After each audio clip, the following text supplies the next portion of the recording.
Om Namo Bhagavate Vasudevaya.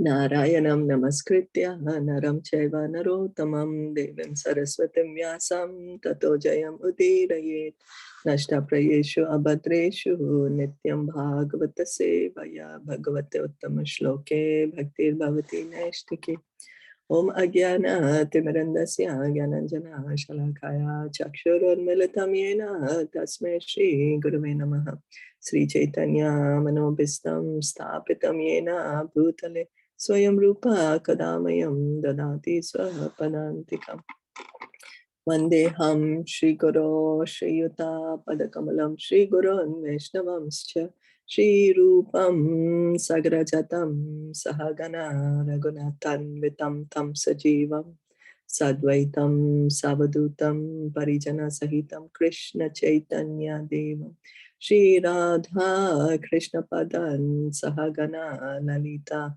Shri Vishakhan Vitamscha He Krishna Karuna Sindhu Dinabandho Jagatpate Gopesha Gopika Kanta Radha Kanta Namostate Tapta Kanchana Gaurangi Radhe Vrindavaneshwari Rishabhanu Sute Devi Pranamami Hari Priye Nama Om Vishnu Padaya Krishna Prishtaya Bhutale Srimate Bhaktivedanta Swami Iti Namine Namaste Saraswati Deve Gauravani Pracharine Nirviseshasha Shunyavadi Paschatya Deshatarine Vanchakalpa Tarubhyascha Kripa Sindhu Bhaevacha Patitanam Pavanebhyo Vaishnavebhyo Namo Namaha Jai Sri Krishna Chaitanya Prabhu Nityananda Shri Advaita Gadadhara Shri Vasadi Gaura Bhakta Vrinda Hare Krishna Krishna Krishna Hare Hare Hare Rama Rama Rama Hare Hare. We continue reading from Srimad Bhagavatam from Canto 3, Chapter 15, Text 42. So we are hearing about the description of the Lord. When the Lord has come to see what's happening with the four Kumaras and Jai Vijay. So we are hearing about the personal description of the Lord, what ornaments he's wearing and the garlands and the color of his clothes, his beautiful smile. Okay. Atro parshatam iti chotsmitam indriyaha swanam diya virajitam bahu shostavadhyam mayam bhavashya bhavatam cha bhajantam angam nemur nirikshya na vitripta drisho mudake. The exquisite beauty of Narayan, being many times magnified by the intelligence of his devotees, was so attractive that it defeated the pride of the goddess of fortune in being the most beautiful. My dear demigods, the Lord, who thus manifested himself, is worshipable by me, by Lord Shiva, and by all of you. The sages regarded him with unsated eyes. Should be unsatiated eyes, and joyously bowed their heads at his lotus feet. So Brahmaji is here now saying that the Lord is worshipable by Lord Brahma, by Lord Shiva, and by all the other demigods. All the demigods had collected to ask Brahmaji, what happened? Why is it so dark? So he's narrating the story. So now he's saying, how beautiful is the Lord? He's so beautiful that he's even more beautiful than the goddess of fortune. And he's worshipable by all the demigods, even Lord Shiva, all the powerful demigods. And they're looking at him with unsatiated eyes. Means they could not stop looking at him. They just wanted to look at him more and more because he's so beautiful, so attractive. and joyously bowed their heads at his lotus feet. Not grudgingly, why do I have to offer obeisances to Krishna? Why should I bow down before Krishna?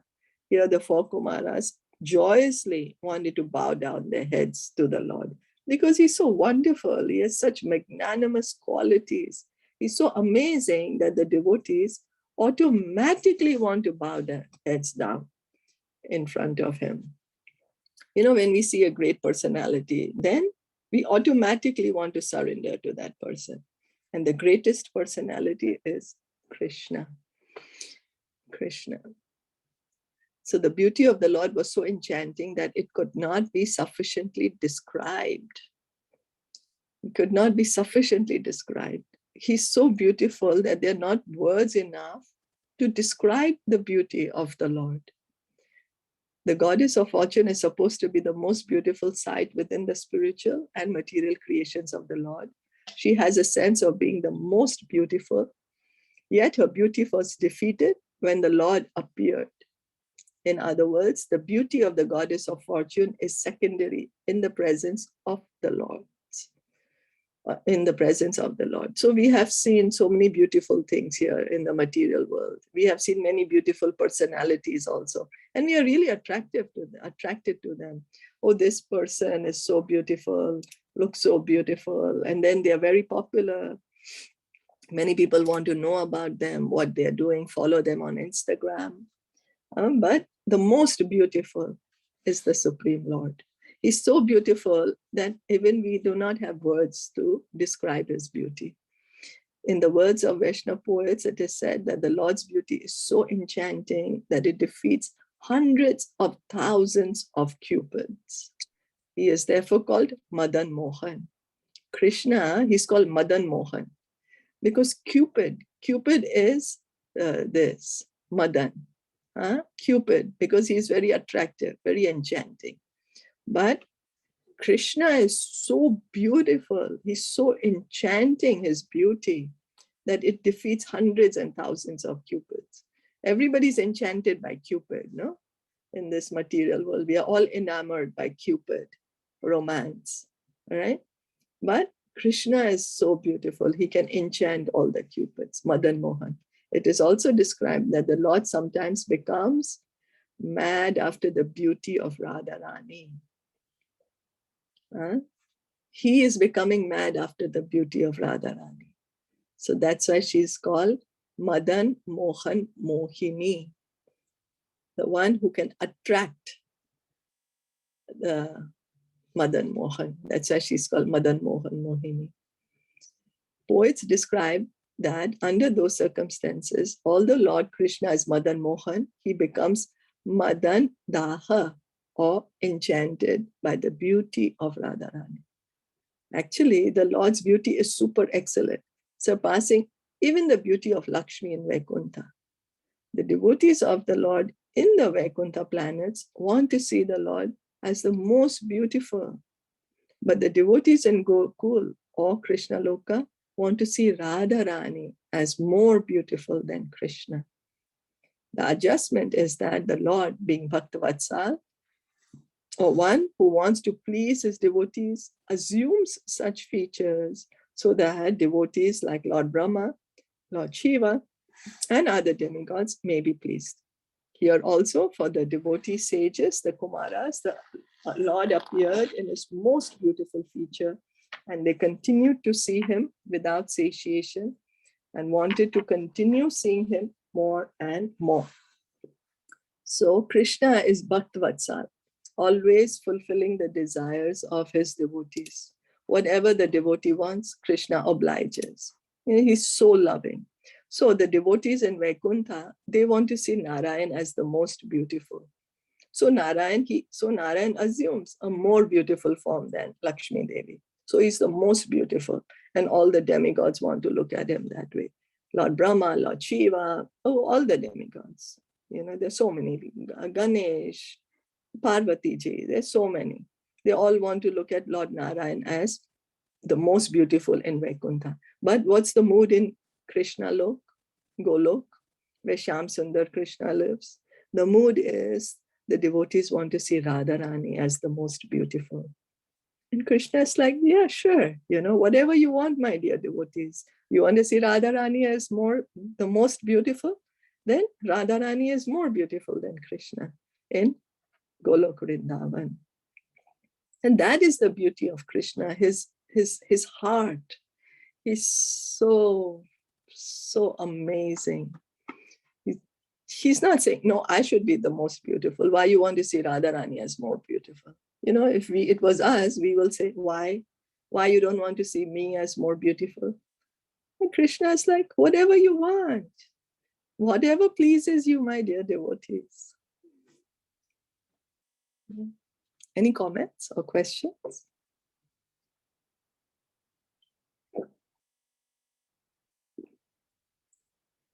No? Then we'll continue reading. So he's so beautiful. The Lord is the most beautiful. Most beautiful than not even words to describe him. Tasya Ravinda Nayanasya Padaravinda Kinjal Kamishra Tulasi Makaranda Vayu Antarkata Swabivarena Chakaratesham Sanksho Shabam Aksharajusam Api Chitta Tanmoho. When the breeze carrying the aroma of tulsi leaves from the toes of the lotus feet of the personality of Godhead entered the nostrils of those sages, they experienced a change both in body and in mind, even though they were attached to the impersonal Brahman understanding. So then, Brahmaji is continuing the description of what's happening at the scene. Now, there are the Supreme Lord, he has feet, and that's why he has toes also. So he is a person, he has a form. And on those toes, there were tulsi leaves. So there was a gust of wind, and the aroma of the tulsi leaves entered the nostrils of the four Kumaras. And their mind and their heart changed. Their mind and heart changed. Before they were attached to the Brahman, the divine light, the Brahma Jyoti. They were attached to that feature of the Lord. But now they're seeing the Lord personally and they are attracted to the Supreme Lord. So it appears from this verse that the four Kumaras were impersonalists or protagonists of the philosophy of monism, becoming one with the Lord. But as soon as they saw the Lord's features, their minds changed. In other words, the impersonalist who feels transcendental pleasure in striving to become one with the Lord is defeated when he sees the beautiful transcendental features of the Lord. Because of the fragrance of his lotus feet, carried by the air and mixed with the aroma of tulsi, their minds changed. Instead of becoming one with the Supreme Lord, they thought it wise to be devotees. Becoming a servitor of the lotus feet of the Lord is better than becoming one with the Lord. So the four Kumaras, they were Brahmavadis. They understood the Lord as the light. Their understanding before was the light. But now they are seeing the Lord personally. He has beautiful features and he's so beautiful, so amazing. They want to surrender unto him. So they were feeling happiness because they are Brahmavadis. They're situated on the platform of the soul, very high position. But now that they're seeing the Lord personally, they are feeling even more happy. Their hearts are becoming full of joy and happiness, and they want to be with the Lord. They want to become his devotee. They want to surrender unto him because they're experiencing so much happiness in his association. There's so much happiness in the personal association of the Lord. And that's the reason the devotees, they just want to hear and chant, always be the Lord. Wherever the Lord is, they want to be with him. Why? Because of the happiness they feel, the joy. If they were not feeling the happiness, they wouldn't want to do it. Nobody wants to feel sad and do something. Each of us is searching for happiness. And the highest happiness is at the lotus feet of Sri Krishna. So, excuse me. So when did this happen? Means like, because they came to the to the door, right, of Vaikunta. Vaikunta. So then that means they knew, right, that Krishna is a person. So, so they were not fully surrendered devotees before. They were more attached to the impersonal feature of the Lord. They are devotees. Why were they coming then? If they were attached to the impersonal feature, then how come they were coming then to see the Lord? It's like, you know, they say like, okay, we go to the temple, let's go Matho Teko and come.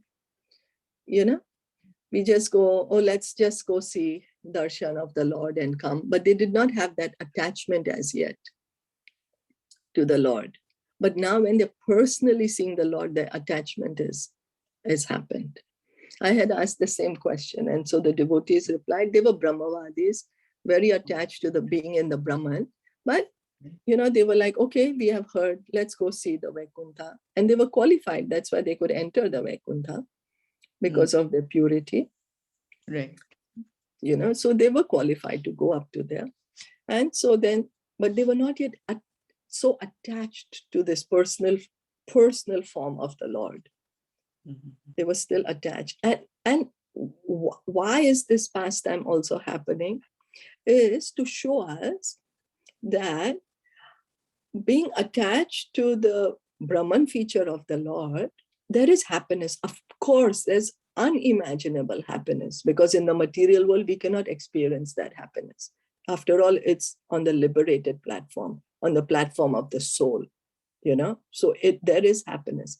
But the happiness that can be experienced in the personal association of the Lord is undefeatable, nothing higher than that. It even defeats the happiness of being in the Brahman, in the Brahma Jyoti. That is what also to show us the super excellence of being in the personal association of the Lord, of becoming a devotee of the Lord. Same like Sukadev Goswami. Yes.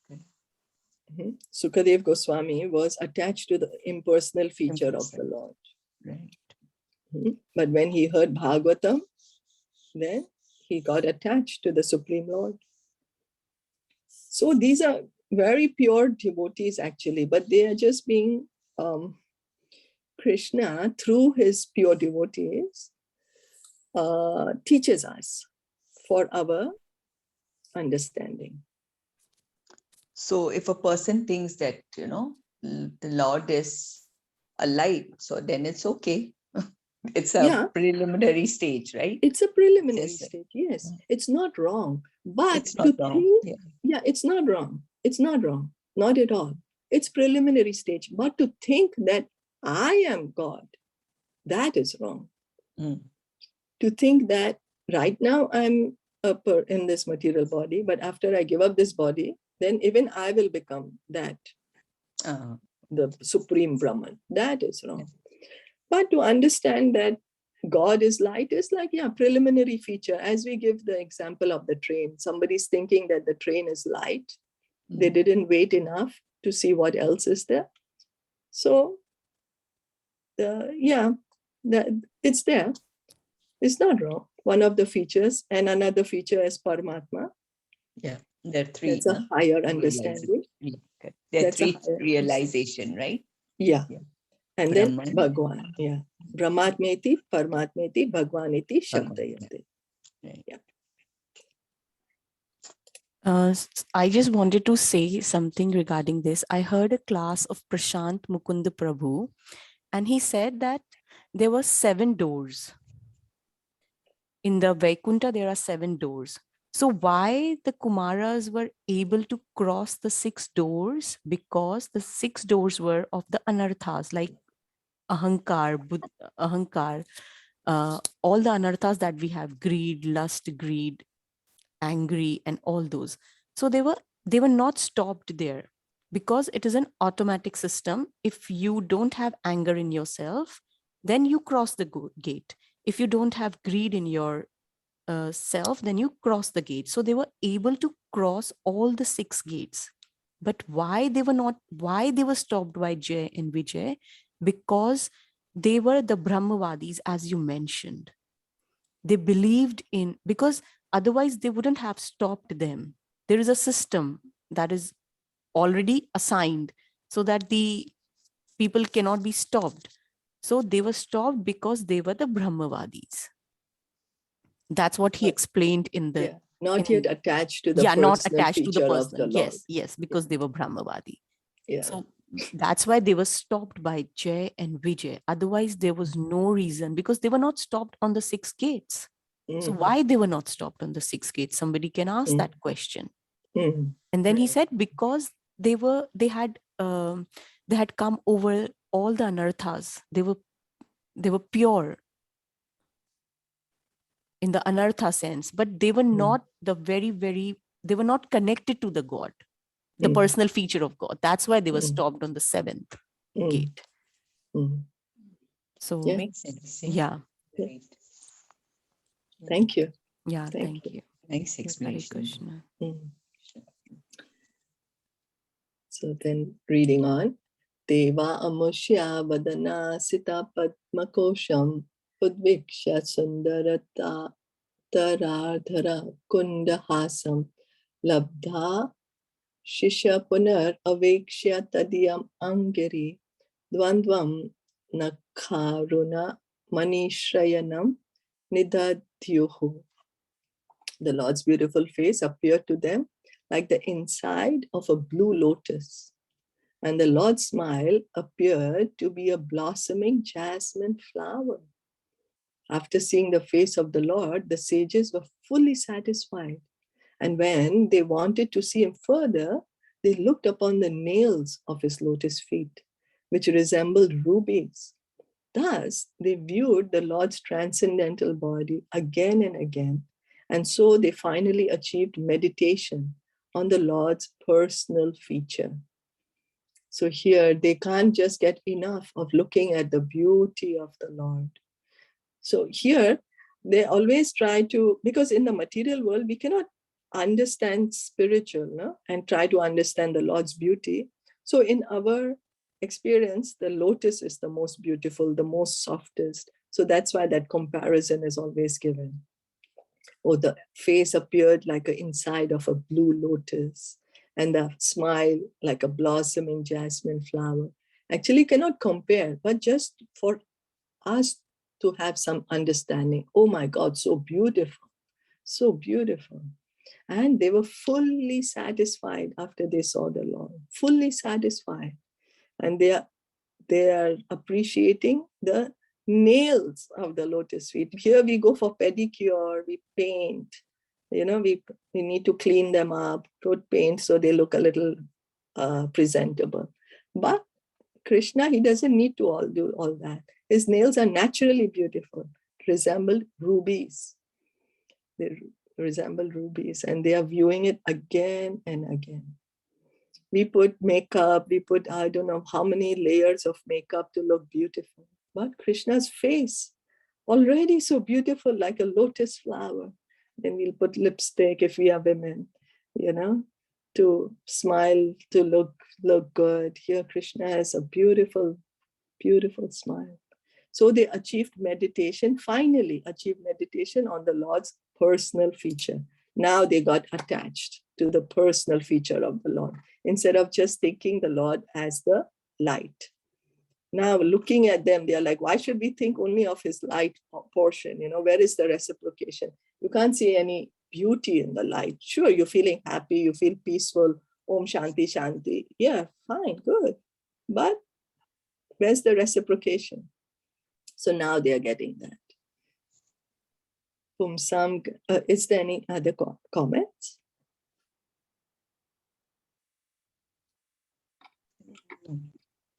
No? All good. Yeah. This is a long one. Do you all want to start it or stop here? Or maybe we could do one para. One? Okay. Pumsam gatim mriya gayatam iha yoga marge dhyana spadam bahumatam Nayanabhiram Pam Snam Vapur Darshayanam Ananya Siddhir Outpatike Smaganan Yutam Ashta Bhoga Hai. This is the form of the Lord which is meditated upon by the followers of the yoga process, and it is pleasing to the yogis in meditation. It is not imaginary, but factual, as proved by great yogis. The Lord is full in 8 kinds of achievement, but for others, these achievements are not possible in full perfection. So what is the goal of the Ashtanga Yoga? Samadhi. Samadhi, that's the goal of the Ashtanga Yoga process. And Samadhi means what? Fixing the mind on the form of the Supreme Lord. And that's the reason that is a higher platform. No? First is the Brahman feature, thinking that God is only light. And the second is the super soul feature, thinking, realizing the Lord in the heart. So this is the form that they see in the heart, the Narayan form in the heart. And what is Brahmaji saying? It is not imaginary, but factual. It is a proved fact by the great yogis who can see the Lord when they sit in meditation. Great yogis, not in like nowadays yogis, but these are like real great yogis, the transcendentalists. It's a very long process. It takes a long, long time, thousands and thousands of years. And because in Kali Yuga we do not have that kind of mental mind control or even that kind of a long life, we are advised to just start hearing and chanting and look at the deity form, and in that way fix our mind on the Lord. Okay, so the success of yoga process is very nicely described here. It is specifically mentioned that the form of the Lord as four-handed Narayan is the object of meditation for the followers of Yoga Marg. In the modern age, there are so many so-called yogis who do not target their meditation on the four-handed Narayan form. Some of them try to meditate on something impersonal or void, but that is not approved by the great yogis who follow the standard method. So meditation means meditating on the Narayan form. That is authorized. That means yoga, trying to meditate on the Narayan form of the Lord. Trying to meditate on something vague or nothing, that is not authorized, not approved. The real yoga marga process is to control the senses, sit in a solitary and sanctified place and meditate on the four-handed form of Narayan, decorated as described in this chapter, as he appeared before the 4 sages. This Narayana form is Krishna's expansion. Therefore, the Krishna consciousness movement, which is now spreading, is the real topmost process of yoga practice. So, Lord Narayana, the four-handed Lord Narayan, he is an expansion of Krishna. And so what is the Krishna consciousness movement trying to do? Bring everyone to do bhakti yoga, fix the mind on Krishna. So that's why it's called the topmost yoga. Bhakti yoga is called topmost yoga because the goal of yoga is to meditate on the form of the Lord. Is that okay? Yeah, so when they're saying that you're meditating on something impersonal or void, then that is again Brahman, no? But that's not the way. But yeah, that's not the way. Meditation means if you're a yogi, then it should be on the four-handed. Four-handed form. Yeah. Because you see, how can we meditate on something void? Yeah. It's practically not possible. Practically, we can't think of nothing. So the impersonalists, they don't meditate on something void. They meditate on light, right? On the light. Yeah, I don't even know if they meditate. Energy. Or I don't even know if they meditate. I'm not sure, but I know it's the Gyan process. It's through the knowledge.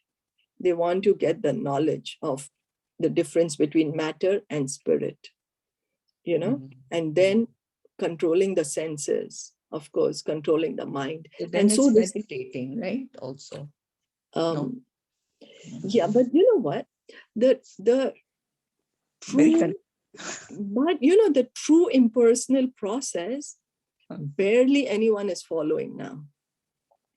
It's not easy. That what we see right now, people who are even thinking that they are meditating on the light, or even they're thinking they're going towards there, they're not even following the process which is recommended for that path. Do you know that? Because it's not an easy process, the impersonal process. It takes thousands of years. But you find many meditation, you know, this thing like. Yeah, I know. Find this but, thing and they say that, yeah, you meditate on the light.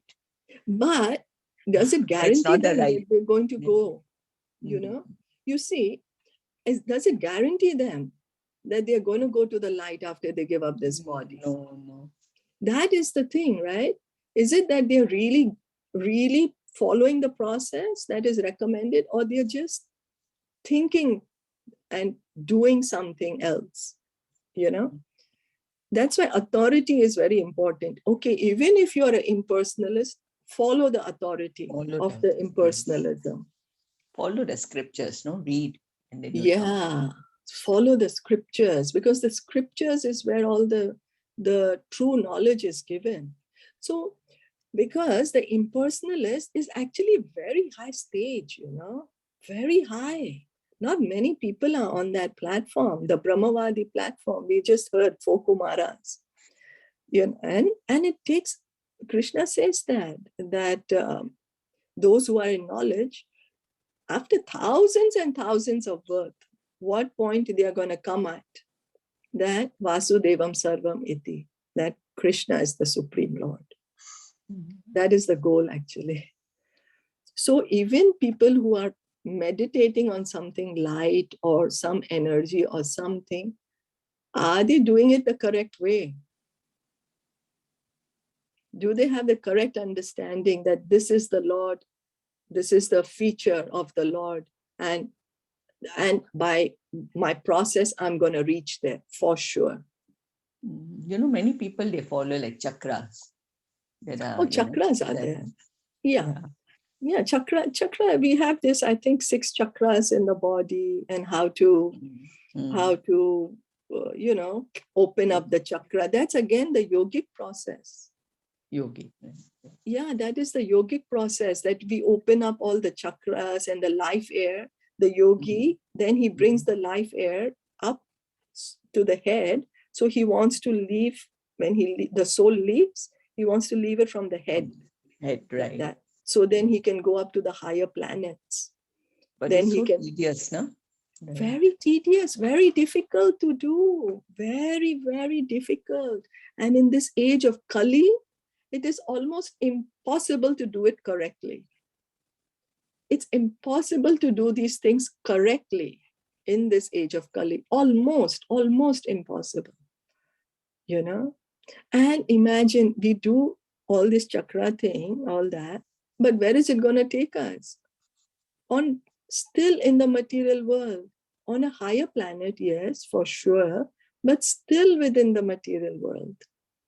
It's not going to give us liberation. You know, so many people get into different things thinking it's spirituality or something pseudo-spiritual, you know.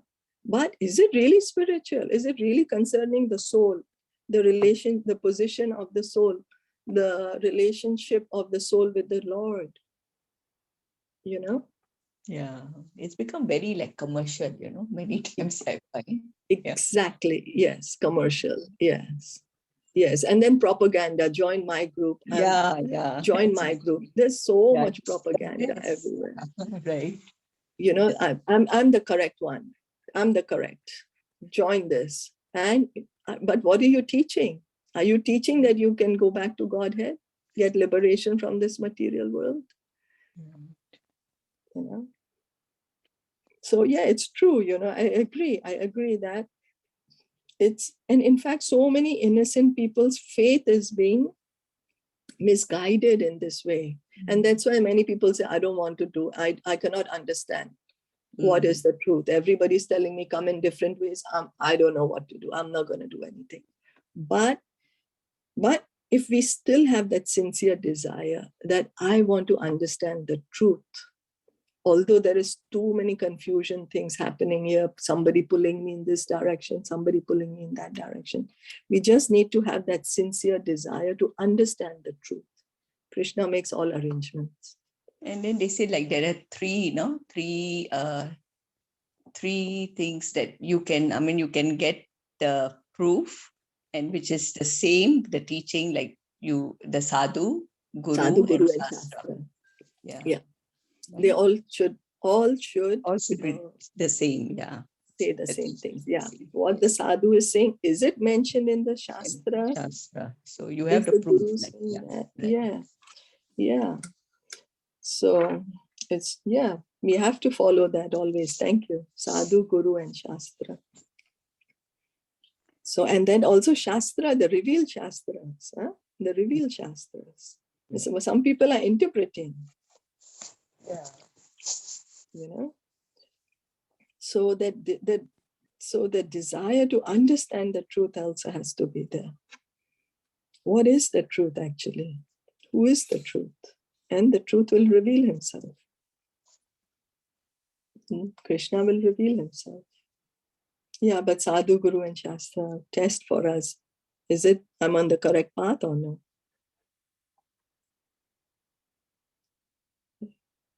Thank you so much.